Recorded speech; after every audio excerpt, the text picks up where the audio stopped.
একজন হাত তুলুন তো ভাই। কেউ নেই, সবাই মরবেন, মরবো না বলবো না। এজন্য মহান সত্তা আল্লাহ রাব্বুল আলামিন তিনি কোরআন কারীমের আরেক আয়াতে বলেন, আফাতুমিনুনা বিবাদিল কিতাবি ওয়া তাকফুরুনা বিবাদ ফামা জাযাউ মান ইয়াফআল যালিকা মিনকুম। ও পৃথিবীর মুসলমানেরা, তোমরা শুনে নাও, কখন মার খাবে, কি কারণে মার খাবে, কোন সময় মার খাবে, কেন মার খাবে শুনে নাও।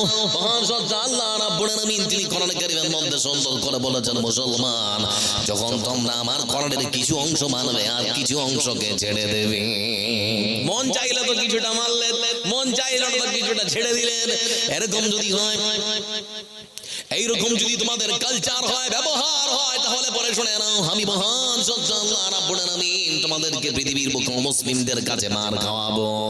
অমুসলিমরা তোমাদেরকে ধরে ধরে মারবে, তোমরা বিপদে পড়বে, আর আমাকে ডাকবে রব্বানা রব্বানা রব্বানা।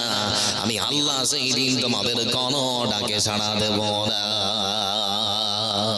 আজকে মুসলমান মার খায় না, খায় না, কথা বলা যাচ্ছে না। লক্ষ্য করে দেখুন বন্ধু আমার, স্বাধীন ভারতবর্ষ, এ ভারতবর্ষকে মুসলমান স্বাধীন করলো, কিন্তু আজকে মুসলমানদেরকে নানানভাবে হেনস্থা করা হয়। লক্ষ্য করে দেখবে, আমার দিকে যে দেখুন, আমার হিন্দু বোন অমলি, শ্যামলি, কমলি, শিউলি, শেফালি, আমার হিন্দু বোনটার যখন বিয়ে হয়, হিন্দু রীতি অনুযায়ী বিয়ের সঙ্গে সঙ্গে তার মাথায় সিঁদুর আর হাতের মধ্যে শাঁখা পরানো হয়। দেখেননি? হ্যাঁ না বলে না, দেখেছেন না? দেখেননি? আমার বন্ধুরা লক্ষ্য করে দেখুন, ভারতবর্ষে মুসলমানদের স্বাধীনতা কোথায়? আমার বোন হিন্দু বোন শিউলি, শেফালি, কমলি, শিউলি, আমার বোনটা বিয়ের পরে পরে লক্ষ্য করলাম হাতের মধ্যে শাঁখা, মাথার মধ্যে সিঁদুর। আমার বোনটা মাথায় সিঁদুর, হাতের মধ্যে শাঁখা পড়েছে, কলেজের মধ্যে পড়তে যাবে, স্কুলের মধ্যে পড়তে যাবে, তার বেলায় কোনো অসুবিধা হয় না। কিন্তু আমার মুসলমান বোনটা জান্নাতুল ফেরদাউস, আমার বোন মুস্কান, আমার বোন মুসলমান বোনটা সুন্দর করে তার সতীত্ব সম্ভ্রম রক্ষা করার জন্য সুন্দর করে যদি বরখাটা পরে নেয়, আর বরখা পরে আমার বোনটা যদি কলেজের মধ্যে যায়, তাহলে পরে তাকে নানান রকম ভাবে হেনস্থা করা হয়। হচ্ছে না, হচ্ছে না? টেলিভিশনে দেখছেন না? লক্ষ্য করে দেখুন বন্ধু আমার, শুধুমাত্র ভারতবর্ষের বাণীতে নয়, সারা পৃথিবীর বুকে আপনারা লক্ষ্য করে দেখুন, নিপীড়িত নির্যাতিত আজ মুসলমান। ফিলিস্তিনের কয়েকটা কথা বলছি, আমার দিকে চেয়ে থাকুন। আজ ফিলিস্তিনের মাটিতে যদি তাকান টেলিভিশন এবং মোবাইলের পর্দায়, তাহলে পরে দেখবেন জ্বলন্ত জীবন্ত পড়া মানুষের গন্ধ মনে হচ্ছে যেন নাকের মধ্যে আমরা অনুভব করছি। আমার বন্ধু, ফিলিস্তিনের গাজা উপত্যকাকে অসংখ্য হাজার হাজার মানুষের প্রাণ কেড়ে নেওয়া হচ্ছে। সারা ভারতবর্ষের বাড়িতে 57 খানা ঘোষিত মুসলিম দেশের রাষ্ট্রপ্রধান আজ তাকিয়ে তাকিয়ে দেখছে, কেউ কোন রকম সাহায্যের জন্য হাত বাড়িয়ে দেয় না, সবাই নীরব দর্শকের ভূমিকা পালন করে। আজ সারা পৃথিবীর বুকে বন্ধু আমার 800 কোটি মানুষের মধ্যে সারা পৃথিবীর বুকে মুসলমান বাস করে আরো মানে 250 কোটি, 250 কোটি মুসলমান আজকে আবাবিলের অপেক্ষায় আছে যে আল্লাহ মনে হয় আবার আবাবিল পাঠাবে। বন্ধুরা বলছিলাম আপনাদেরকে যে কথা, সেই ফিলিস্তিনের মাটিতে লক্ষ্য করে দেখলাম ফজরের নামা, ফজরের আযান হচ্ছে, হাইয়া আলাস সালাহ,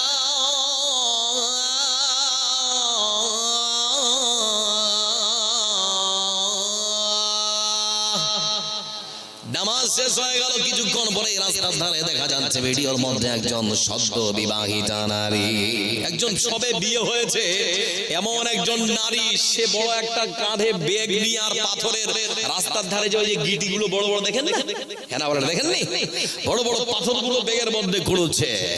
একজন স্থানীয় সাংবাদিক এসে বলে, বোন তোমার নাম কি? বলে আমার নাম সাবা করিম। বলে কি করছেন? বলে পাথর কুড়োচ্ছি। বলে কেন কুড়োচ্ছেন?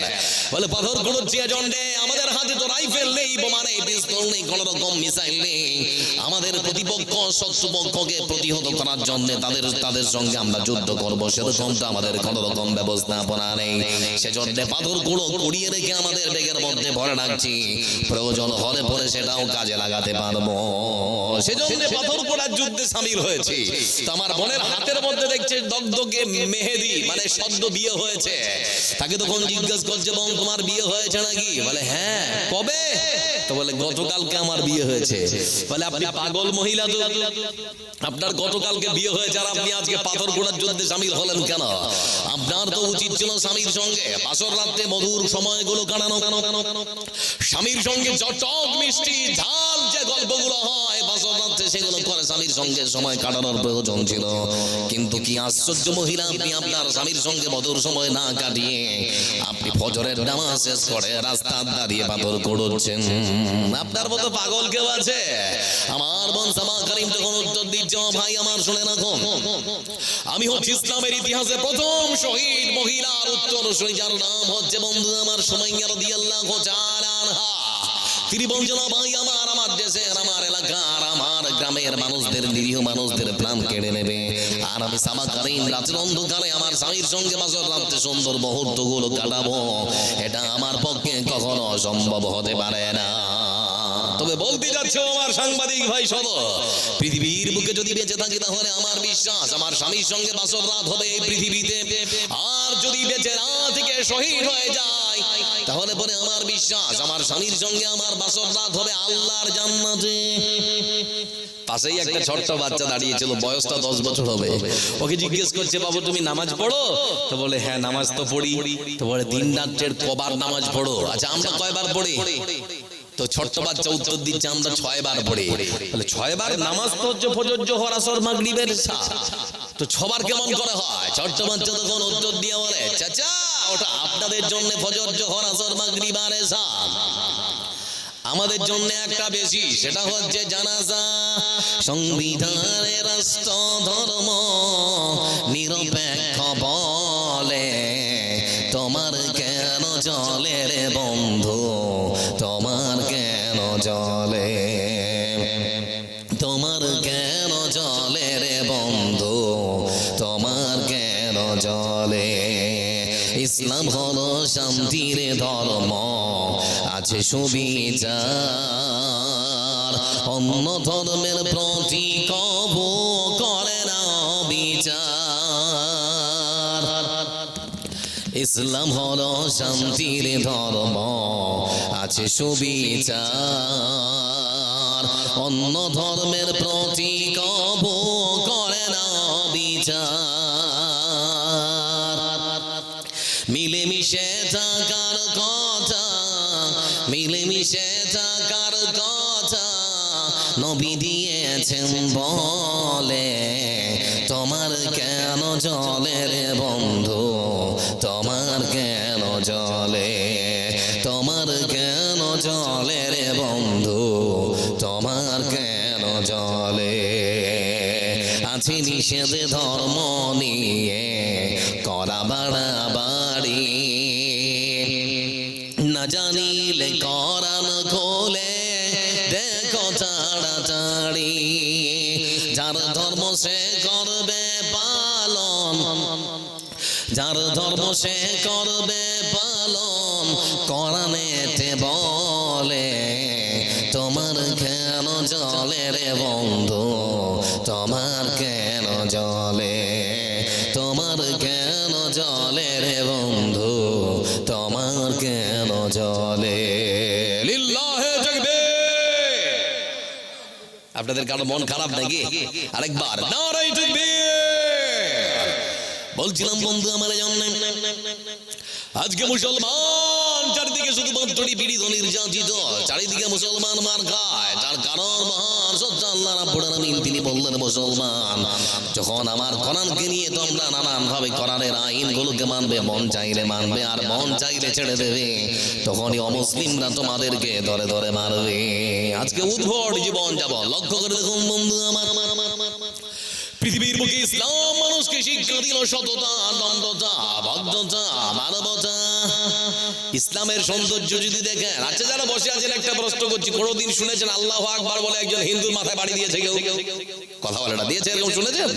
না, কিন্তু অসংখ্য ভারতবর্ষের মাটি রাস্তাঘাটে ট্রেনে বাসে যদি লক্ষ্য করে দেখুন বন্ধু আমার, অসংখ্য মুসলমান দাড়িওয়ালা মুসলমানদের দাড়ি ধরে জয় শ্রীরাম বলতে বাধ্য করা হচ্ছে। এরকম ভিডিও, এরকম প্রমাণ আছে না নেই? বলতে যাচ্ছি মোদিজি 3,500 কোটি টাকা খরচ করে বিশাল বড় রাম মন্দির নির্মাণ করলেন।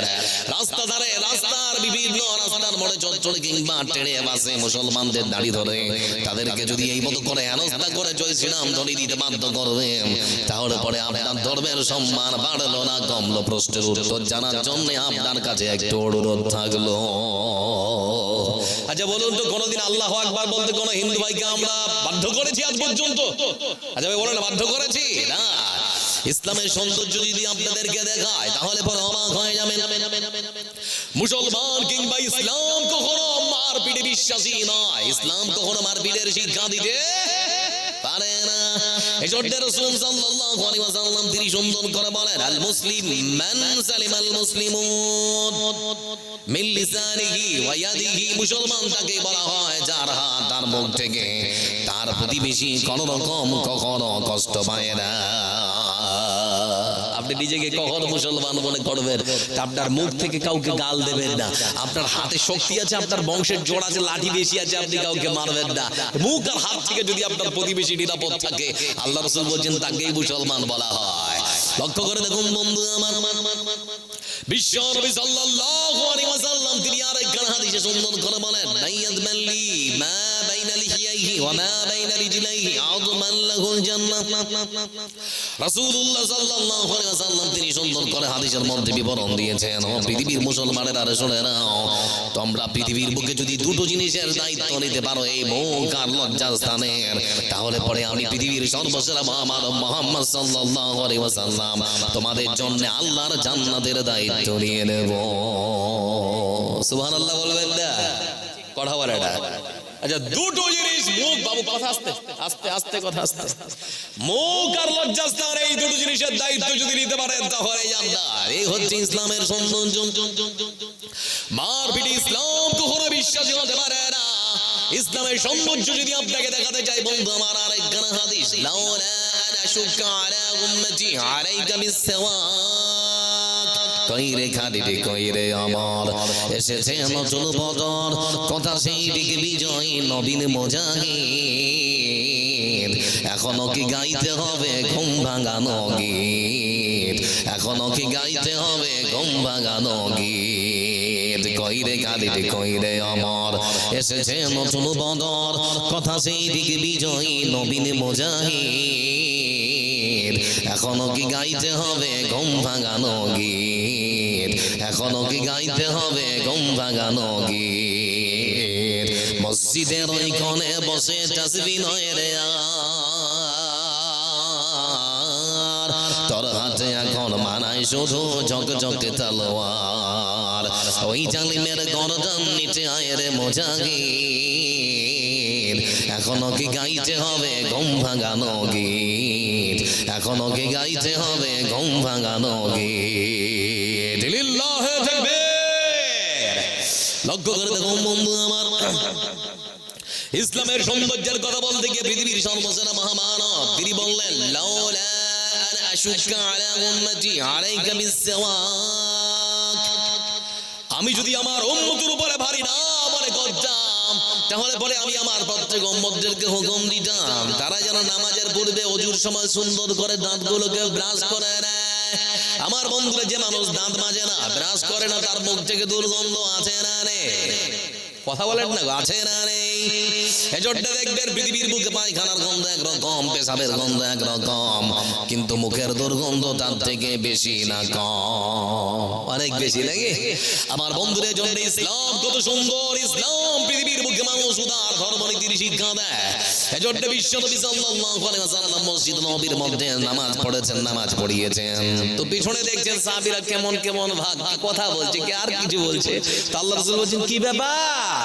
ঠিক সেই সময় সাহাবীরা তখন বলছে, হুজুর আমাদের মধ্য থেকে কে একজন নামাজের মধ্যে নামাজে দাঁড়িয়েছে, কাঁচা পেঁয়াজ আর রসুনকে বাড়ি থেকে এসেছে। রাসূল সাল্লাল্লাহু আলাইহি ওয়াসাল্লাম তিনি বললেন, তো কি হলো? বলে নামাজ পেঁয়াজ, কাঁচা পেঁয়াজ আর রসুন খাওয়ার কারণে তাদের মুখের মধ্য থেকে এক প্রকার দুর্গন্ধে আমাদের নামাজের মধ্যে ডিস্টার্ব হয়ে গেছে, নামাজের খুশু একাগ্রতা নষ্ট হয়ে গেছে। রাসূলুল্লাহ সাল্লাল্লাহু আলাইহি ওয়াসাল্লাম তিনি ঘোষণা করলেন, ও আমার সাথীরা তোমরা শুনে নাও, আজ থেকে কাঁচা পেঁয়াজ আর রসুনকে তোমরা নামাজ পড়ার জন্য মসজিদের মধ্যে আসবে না। আমার বন্ধুরা লক্ষ্য করে দেখুন, কাঁচা পেঁয়াজ অবৈধ, কাঁচা রসুন হালাল, তারপরেও খাওয়ার কারণে যেহেতু এক প্রকার মুখ থেকে দুর্গন্ধ বের হয়, সেজন্য আমার ইসলাম শিক্ষা দিয়েছেন মুখের দুর্গন্ধ দিয়েও মুসলমান কখনো আরেক মুসলমানকে কষ্ট দিতে পারে না। এখন প্রশ্ন করছি আপনাদেরকে, অসংখ্য মানুষ যারা বিড়ি খায়, পকেটের মধ্যে বিড়ি, লুঙ্গির মধ্যে গুজে আছে বিড়ি, তারপরে মসজিদের মধ্যে দাঁড়িয়ে নামাজ পড়ে না